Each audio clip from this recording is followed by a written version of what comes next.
Storybook from the library. I wanted to take a look and read through it. Okay. I just have this here because it has some, it says the name of the library.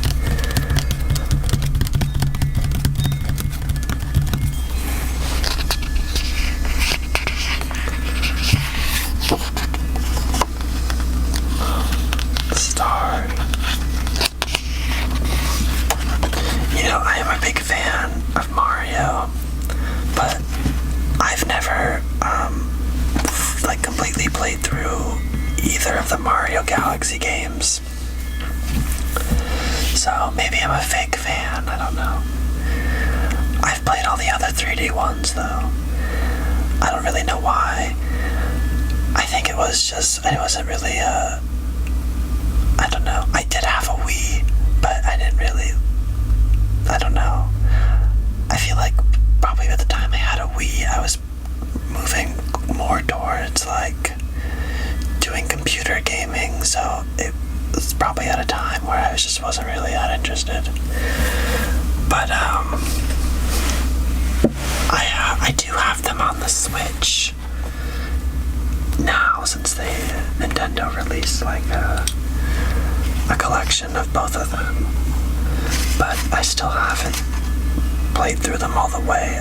But I did start Mario Galaxy, and I do want to read that. I do want to finish that. There's the artwork of Rosalina here, and the Lumas. Okay, let's see. Set the credits.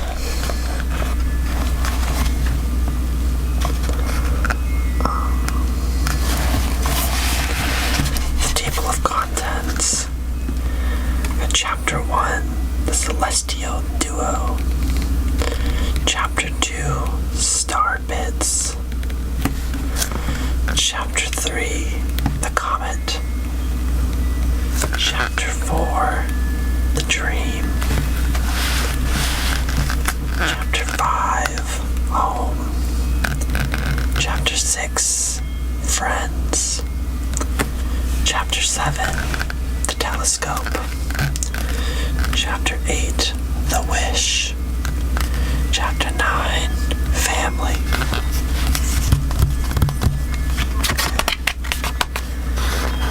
Chapter 1, The Celestial Duo.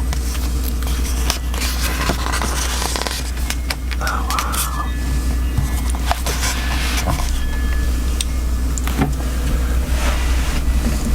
Let me see if I can do a wider angle here.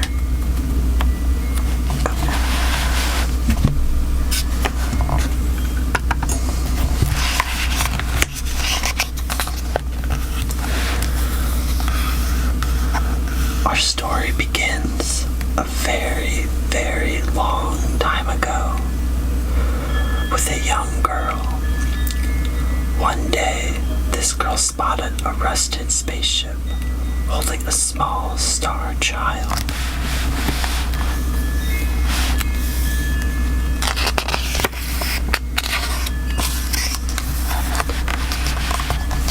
What's your name? Are you lost? The girl asked the star child. I'm Luma, and I'm waiting for Mama. She's coming for me on a comet, said the star child, who had been waiting day and night. Don't worry, I'll wait with you, the little girl promised Luma.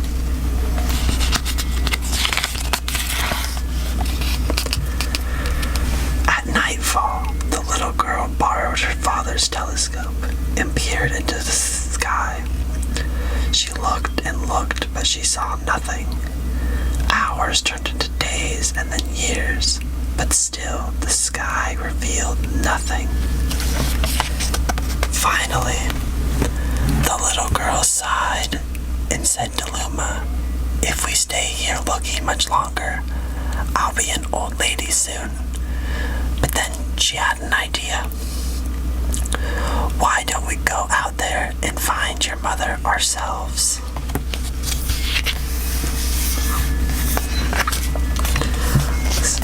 I really like the artwork.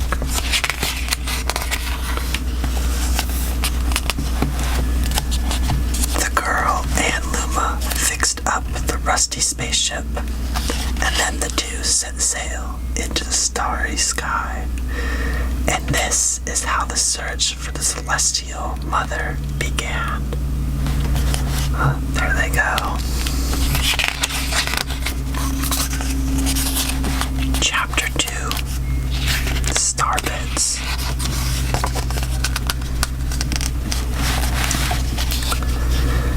Days passed with no sight of the comet, or even a single planet. Instead, asteroids extended for as far as the eye could see. "If I had known it was going to take this long, I would have packed more jam," said the little girl above the rumble of her belly.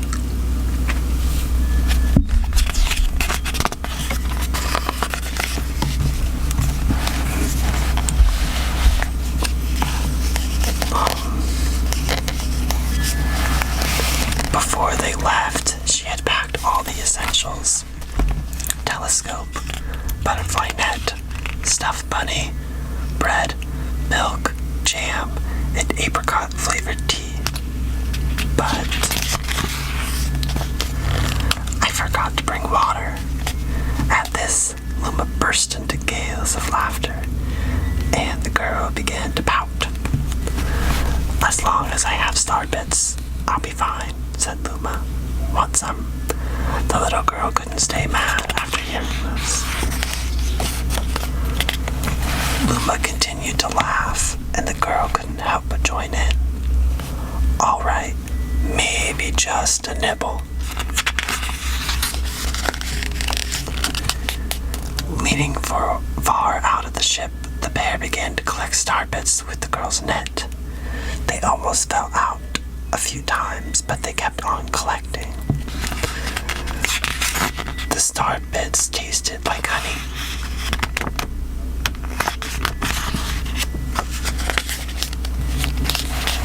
Chapter 3, The Comet.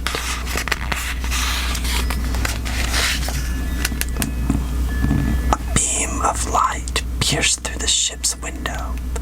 Thinking it was the morning sun, the girl peered through the window, only to find a turquoise blue comet shimmering at her.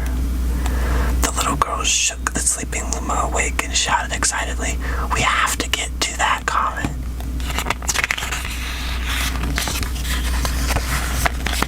The pair descended on the comet and found that it was made of ice. They looked high and low, but Luma's mother was nowhere to be found. Exhausted, the little girl sat down with a flop, utterly unable to take another step. "Look." Peering down at the icy ground where Luma was pointing, the girl suddenly noticed clusters of Starbits encased in the ice. "Pretty good, huh? Finding Starbits is my specialty," said Luma, beaming.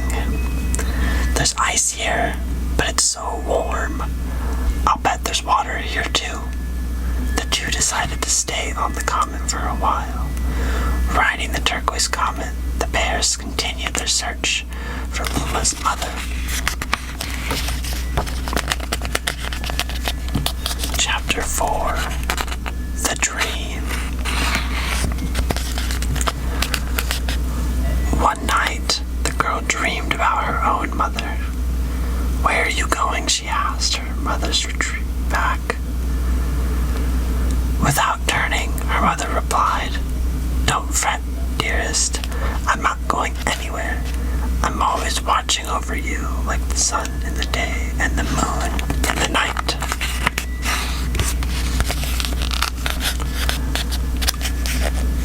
A wave of sadness washed over the girl.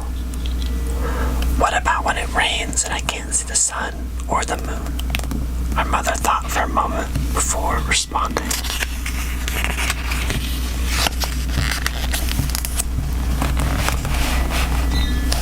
I will turn into a star in the clouds and wait for your tears to dry.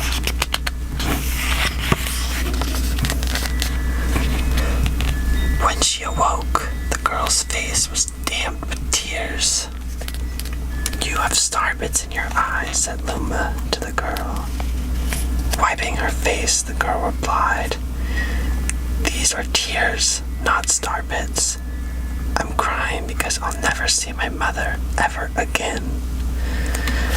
At this, Luma began to cry too. Mama, oh mama, wow.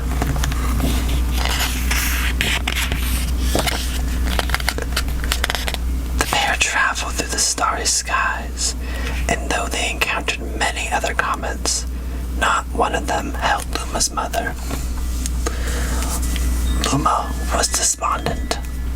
Now, Luma, the rain clouds won't go away if you keep crying, the girl said, giving Luma a squeeze. I'll give you a present if you stop. The girl closed her eyes and said gently, I'll take care of you. With these words, she felt a small spark in her heart.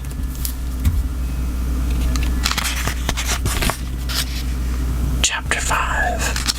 Home. The kitchen will go here, and the library will go over there, the girl said busily to herself. We'll put the gate here. Ever since the girl took Luma under her care, she'd been bustling about at a feverish pace. It's a lot of work, but it's worth it to make a happy home. It turned out that star bits weren't the only things buried in the ice. There were tools and furniture unlike any they had ever seen, and the girl used them to build a home. Oh, wow.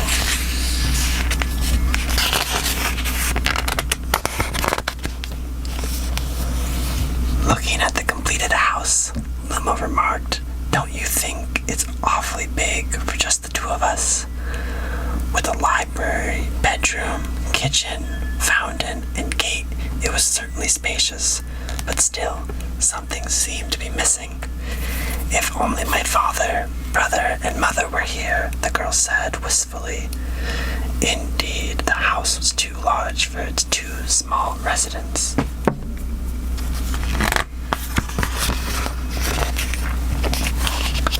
That night, clutching her favorite stuffed bunny close to her heart, the girl fell asleep in the starship. Chapter 6.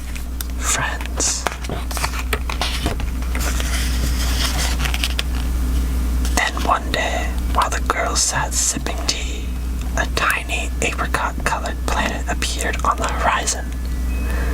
From the planet, another Luma of the same color emerged. Do you two know each other? The girl asked the two Lumas gleefully. Despite the girl's excitement, they seemed uneasy.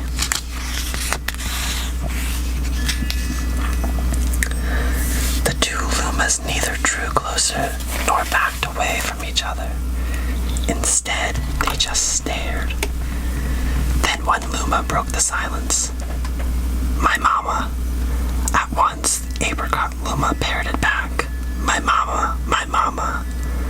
My mama, my mama. The two Lumas began to dance around the girl frantically, and neither showed any sign of stopping. The girl was so charmed by this adorable scene that she couldn't help but laugh. And that's when something very strange happened. Oh, what happened? Suddenly, more Lumas began to pop out from the apricot planet. They were different colors, but they all shouted the same thing. My mama, my mama. The sight of all the shouting Lumas only made the girl laugh harder. What am I going to do with all these children? The Lumas just stared blankly as she doubled over laughing. I guess we'll have to one of you. Tomorrow, once she had finished naming them all, she would begin moving all the Lumas into the new house.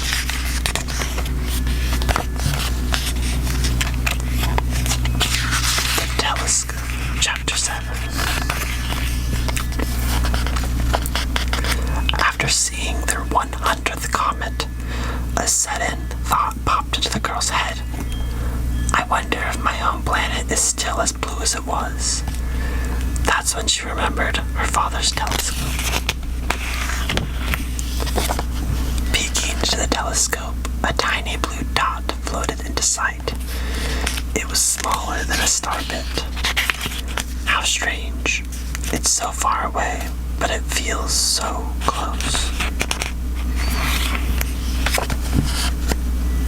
She twisted the knob of the telescope, and the blue dot grew until she could make out a grassy hill dotted with flowers. It seemed very familiar to her. Zooming even closer, a terrace on the hill came into view. I used to go stargazing there when I lived on my home planet. Okay. I'm drawing the line here at the realism. This must be a very powerful telescope. I'm just kidding.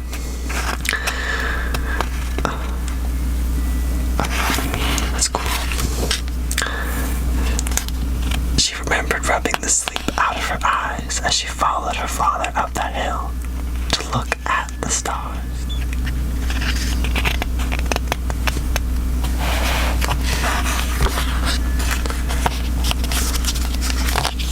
She remembered how she and her brother would sled down that hill.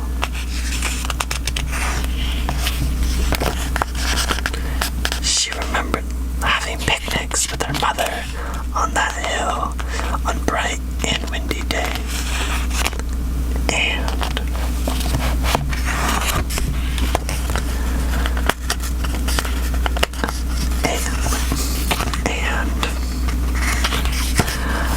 I want to go home. I want to go home right now. The girl burst into tears, and the Lumas didn't know what to do. I want to go home. I want to go back to my house by the hill. I want to see my mother. The girl was shouting now, her face wet with tears. But I know she's not there. I knew all along that she wasn't out there in the sky. Because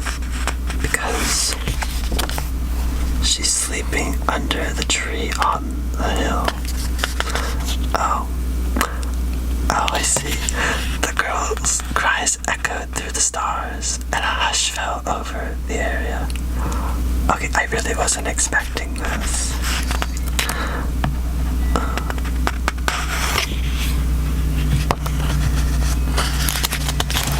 This took a I was not expecting that out of from this book, honestly. Wow.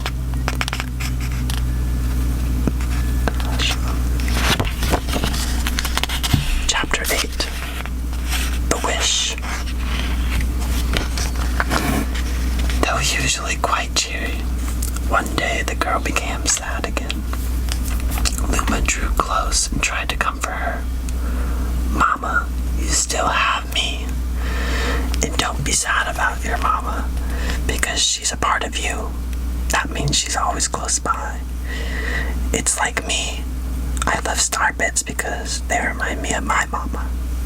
No, the girl said, unable to stop the tears.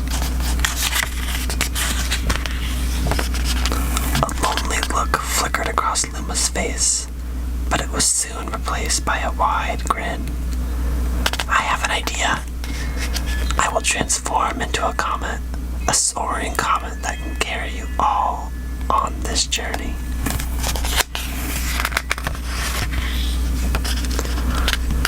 Oh wow. Kabloom, kaboom, kablam. With that Luma trailing bands of white soared high into the sky and just as quickly started to plummet back down. The ground shook and a bright light poured out of the crater that Luma had created.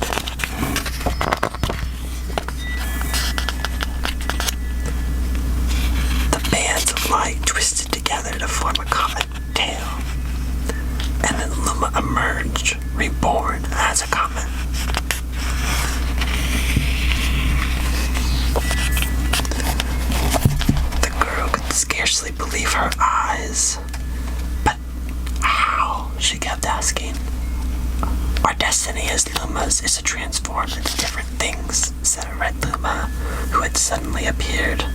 Stars, comets, planets.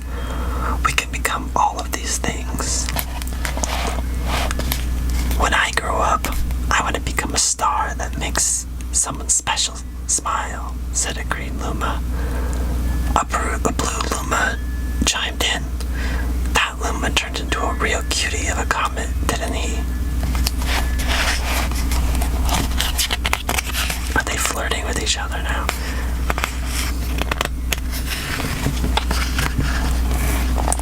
All of the Lumas said, "No more crying, Mama." "Thank you," said the girl in a whisper, and she pulled the Lumas close and hugged them. From that day on, starbits no longer fell from the girl's eyes.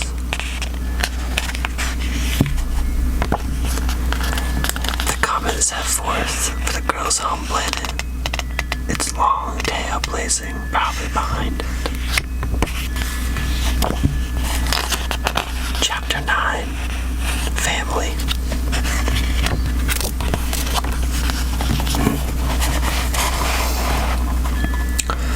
With its many lumas and telescopes, the comet was quite a sight to behold.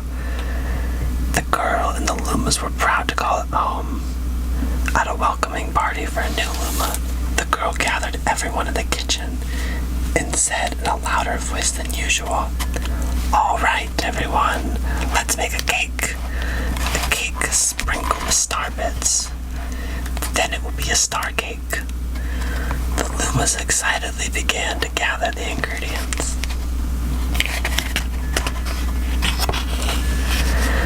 As she watched the lumas scurry about, the girl smiled and thought to herself, "This is my family now, and I will stay with them until they're ready to leave the nest. And when they do leave, I'll see them off with a smile, because that's what makes a mother happiest."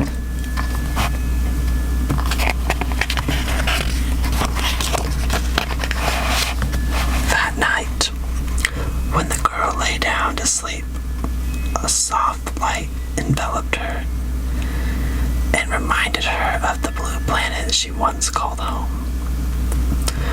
But it would be nice to return home once every 100 years to nap in my favorite sleeping nook.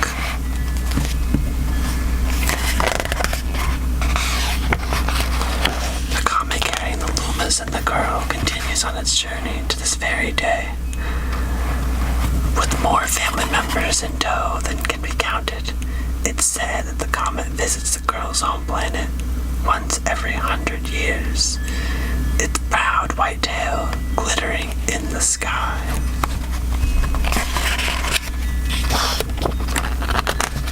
The end.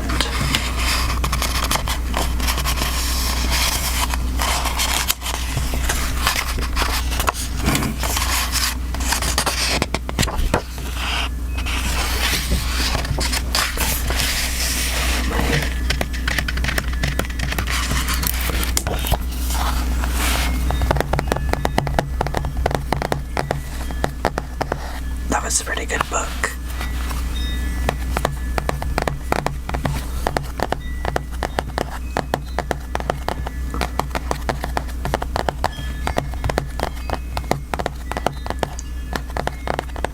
Well, I hope you enjoyed listening to this book. That was my first time reading it. I enjoyed it. Like I said, I've never really played the games, but I would like to.